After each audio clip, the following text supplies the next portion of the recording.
ค่ามาสูงค่ามาในก็ทุบจอมขาวใจคือในค่ะเนาะเมื่อเดี๋ยวในคา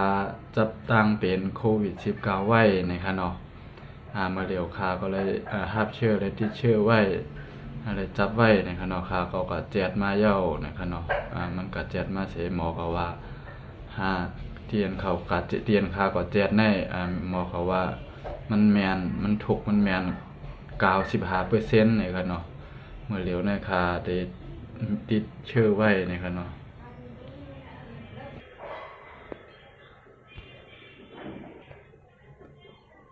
อ๋อค่ะในคณะวัยที่พากับแจดมาในคณะมันได้เป็นมันได้หันเป็นผลนิดๆนะคะเนาะแน่ดีครับข่าวกับแจดมาราคาจับตั้งเป็นในกันเสื้อสีเหลืองนี่เนาะมี3 บาท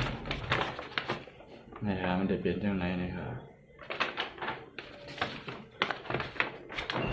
ในครับในคณะตัวเลขสีเหลืองนะจับคณะเป็นจังไหนนะค่ะเด็กใครมาลัดในบนดาพี่น้องใต้เขาเจออันไปเปลี่ยนอันนั้นก็เจออันเปลี่ยนอยู่นะครับเนาะมือขาดเปลี่ยนมือเต้ๆมือตั้งมันได้โตเนี่ยได้มีไข่นะครับเนาะโตไม้โตได้ไม้ร่มไม้ได้มีร่มไม้นะครับเนาะหน้าอันจำเนื้อจำหนังเขาได้ไม้เพราะว่าตัวเฮาไม้เนี่ยเฮาขาซ้ำได้เลยเฮ็ดคือเพราะว่าไหนแม่นเมื่อตัวเฮาไม้เนี่ยเฮาก็หาซื้อกินยาแก้ปวดลดไข้ยาพาราซิตามอลอันว่านั่นขนาดซื้อกินจังนั้นก็ไล่นะครับเนาะพอแล้วก็เฮาเจ็ดตัวเฮานะครับเนาะเอาน้ำเย็นๆบ่เย็นน่ะเต้ๆนั่นก็อย่าไปให้มันเย็นน่ะนั่นก็ให้มันเย็นหรือเสียเตียนตัวเฮาใหม่อยู่นั่นนะครับเนาะมาจุบๆน้ำเอาแผ่นมาจุบๆน้ำเสอย่าตีเจ็ดจมมือเฮาในขณะเจ็ดจมแขนเจ็ดจมมือเจ็ดจมผ่ามือผ่าหางเอาเจ็ดเข้ามานะครับเนาะเจ็ดเข้ามาเจ็ดแต่กิ่งเฮเฮาจะได้ครับเนาะเจ็ดเจ็ดที่มือเฮาเจ็ดผักนึงเรียกว่าเจ็ดผักนึงเดี๋ยวก็เอาผ้าเย็นๆมาให้มันหยาบไว้ในกิ่งเฮเฮาในอีกกำอ่อนนึงนะครับเนาะให้มันเย็นเดี๋ยวก็เฮาก็มาเจ็ดจมหูจมหน้าผากหน้าหางจมหูเฮาจะได้นะครับเนาะเจ็ดให้มันเย็นๆจมคอเฮานะครับเนาะเจ็ดไปก็เจ็ดมาจมหน้าอกหน้าอักเฮาจะได้นะครับเนาะตั้งหลังจะได้นะครับเนาะเฮาขาก็เจ็ดเดี๋ยวก็เจ็ดลงมาจมขาจมหมักขาลงหมักขาหลังเฮาจะได้จมต่องน่องเฮาจะได้นะครับเนาะ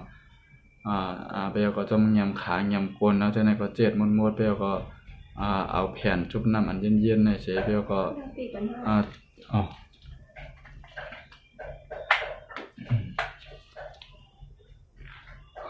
มันก็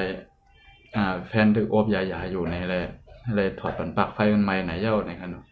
ถอดไว้กำนึงว่าเขาเจ็ดเย้าก็เอาผ้าเจ็ดน้ำจุ่มน้ำเย็นๆเฮาคันนั้นไว้จมงามเฮามันจะหนังว่าจมงามกิ่งเฮเฮาแหน่มันก็จมงามขาเฮาแหน่จม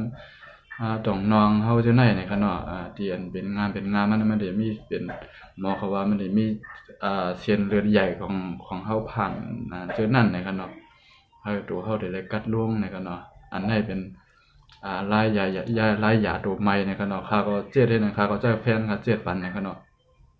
เจ็ดเฮ็ดนั้นค่ะ7 2 กรัมไว้ค่ะ7 2 ปอกไว้7 กรัมนึงกว่าแล้วข้าก็นอ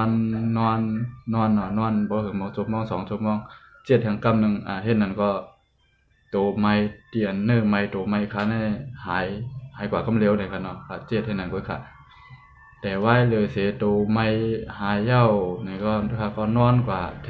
กำเนิดมาทั้งวันนึงก็ได้ไออิดๆเดี๋ยวคอก็ได้เจ็บนี่ก็เนาะไออิดคอเจ็บข้าก็ซื้อกินยาอยู่ยาแก้ก็เหมือนจะหนังว่ายาแก้ปวดลดไข้นะข้าซื้อมาเป็นชุดนะบ่ทั้งยาแก้ปวดลดไข้ยาแก้ไอยาแก้เจ็บคอนั่นน่ะก็ซื้อซำเสียงยาเพิ่นก็ปันมาครบชุดมันข้าก็กินอยู่นะกินก็มอกวัน2 วันนี่ก็คอเจ็บก็หายครับคอเจ็บก็หายแต่ว่าไหว้โดยสิคอเจ็บหายไอหายกำไดคุณนังได้ยินอายซังในค่ะเนาะเหมือนหนังเปิ้นว่าเรียนเนาะค่ะคุณนังนั้นได้ยินอายซาโนมยาสูดยาสัตว์จังได๋โนมก็ได้ยินอายอีสังในค่ะเนาะว่าเฮ็ดข้าวเฮ็ดผักจังได๋ก็ได้ยินอายซังแต่ว่า ลองอยู่ดีกินหวานได้ไม่ลองอยู่ลองเศร้าได้มันก็ใครเหมือนเก่าไว้นั่นเอาครับมันก็เหมือนตั้งคนอยู่ดีไว้แต่ว่าคุณนังได้ยินอายสังในครับมื้อเหลียวนี่ก็ไปได้ยินนะครับค่าเปลี่ยนมาเดจะมื้อวันที่16 16 17ปุ่นนะครับเนาะมื้อในก็วันที่ก็คือนะครับ7มื้อว่าในครับก็7มื้อว่าในวันมื้อในวันที่ก็คือนะครับ มันในวันที่24กับแต่วันที่22ก็7วันที่22มื้อในวันที่24เย้านะครับเนาะมื้อเดียวคุณหนังคาในก็ไปได้ยินกลิ่นเต้ๆนะครับเนาะไปไล่อายสังเต้ๆเนี่ยแต่ว่าต้องได้ไล่อีดเดียวนะครับมื้อซื่นอันมื้อซื่นเนี่ยไล่อายสังนะครับเนาะอันเปียวก็ใต้ก็ปั่นสมุนไพรมานะครับในคิงวันสิไปวันกวนดังเมืองกึ่งนะครับเนาะแต่ว่าเขาก็มามีแฟนหลายแฟนอยู่ดังเวียงแหงนะครับเนาะเขาปัญญาสมุนไพรอบโตมาจังไหนนะครับเนาะเขาว่ามันลีหนามันเข้มหนานะครับเป็นสมุนไพรจังไหนในเฮาคาก็เอามาอบโตอบคิงอบเอาอายมันในเพราะว่ามันต้องกะหาหมอก็ไล่นะครับเนาะเพราะว่าก็อบจังไหนในก็โตคิงเฮาก็ได้จึนเสาเนื้อเลือดเฮาก็ได้แรงดีนั่นสิเป็นจังนั้นนะครับเนาะเฮาก็ได้มีไข้เต็มเป็นหวัดนะครับเนาะเขาก็เฮ็ดจังไหนเขาก็ยาจังไหนนะครับเนาะเขาก็กะเจ็ดกะตรวจก็เขาก็ต้นหญ้าสิปอกนะครับเนาะอันนี้ก็มาลัดนี่ได้ก็ได้เสียเขามันก็ได้เปลี่ยนเจือนไปเปลี่ยนก็เฮาไล่พังสติกันนะครับเนาะบ่เย้าก็อันคาใครลัดได้ก้นเจออันไปเปลี่ยนนะครับเนาะเพราะว่าใครมีอาการก้นๆขึ้นๆก้นๆมวยๆจ้อมเนื้อจ้อมโตในเฮาแน่กว่าซื้อยาแก้ปวดลดไข้มากินกำเร็วครับอันนั้นก็พาราที่อันโกเปียนนะครับเนาะก็ให้กินป้องกันไว้นี่ก็อยากแก้ปวดลดไข้แน่เฮาไปเปลี่ยนเฮากินก็ไล่อยู่เฮาก็ซื้อกินวิตามินซีนี่ครับเนาะก็ซื้อจอมเสียงยานี่ครับเนาะวิตามินซีนี่มันได้เป็นมันได้เฮ็ดกังลองเป็นหวัดเป็นไข้จังนั้นครับเนาะพอโตเฮาขาดวิตามินซีเฮากำนำก็เฮาก็ได้เป็นไข้เป็นหวัดได้เป็นจังนั้นนี่ครับเนาะเฮาก็ซื้อวิตามินซีมากินไว้หนังเฮาขาดอะไรขาดวิตามินซีหนังเฮาขาก็หนังคือเฮาขาร่างกายของเฮาตัวของเฮามันได้มีภูมิต้านทานมันได้มีภูมิต้านทานเฮาเนี่ยมันก็ได้แข็งแรงเฮาก็ได้เปลี่ยนอีสังได้ง่ายๆนะครับเนาะเพราะว่าภูมิต้านทานเฮามันแข็งแรงเลยบ่เฮากว่าอยู่จำกว่าอยู่หิมเจออันเปิ้นเปลี่ยนเจอนั่นนะครับเนาะมันได้จังจับเฮาง่ายนะครับเนาะเมื่อเตมันคาก็เปลี่ยนก็เร็วกว่าก็เปิ้นว่าอยู่จ้อมกันทั้งแฟนนี่ก็เลยครับเพราะว่าเป็นไข่ที่ร้อนๆก็เห็นเป็นช้างโยมต้องปิกโซบโยมเป็นทางโยมนะก็เฮาครับก็อยู่จ้อมกันก็เฮ็ดนะเฮ็ดก็เฮ็ดมาว่าเพราะว่าค่าหายกว่าอันไปบ่หึงนี่ก็แฟนค้าก็เปลี่ยนนะครับเนาะมื้อเดียวนี่ก็ค้าก็ไปหายนั่นก็แต่ว่าแฟนค้าได้ตึกเปลี่ยนเมื่อเดียวคุณหนังแฟนค้าไปไล่อายสังเสอิดนะครับเนาะแต่ว่าใครได้มีเหย้านะครับเนาะแต่ก็ได้โอนอ่อนอิดๆนะครับเนาะก็เพราะว่าบ่กินข้าวกินน้ำนะครับเนาะก็เพราะฉะนั้นข้าก็เลยว่าให้ใกล้กินข้าวกินน้ำก็ซื้อเกลือแร่มาเจกินไหนก็เนาะเมื่อเดี๋ยวก็อบยากันนะครับเนาะแต่ข้าได้คนหนังก็ต้องได้อะไรอายมาอิดๆเหย้านะครับเนาะได้ยินอายสังสิงมาอิดๆเหย้าเมื่อเดี๋ยวมันเต็มไรเสียอีดนะครับเนาะอันนี้ก็ใครมารัดนี่ได้ก็ได้เสหนังเตก้นเตียนเปลี่ยนโยมนะก็ไปเปลี่ยนนี่ก็ได้ไล่เงื่องแวกันเปลี่ยนมาเย้าเฮาคักกว่าหาหมอคักก็หาหมอกลมหาบนะครับเนาะก็เพราะว่าที่โรงยาในกวนก็นำหน้าเย้าเขาว่าในได้เขากลมหาบยาเขาก็ยังปันมาสิอิดนี่ครับเนาะเพราะเฮาอยู่ได้กินหวานจังไหนในเฮาคักก็เหมือนดัง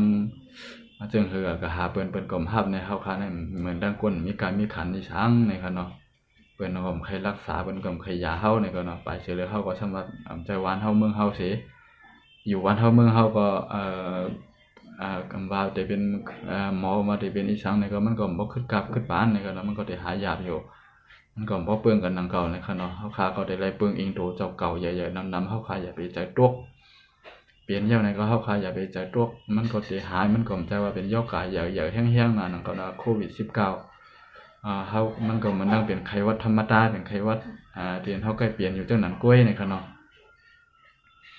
ค่ะมีกันได้นึงคุยกับสังว่าพาเลยใครได้ยาจังไหนใครฮู้ว่าชื่อดีแล้ว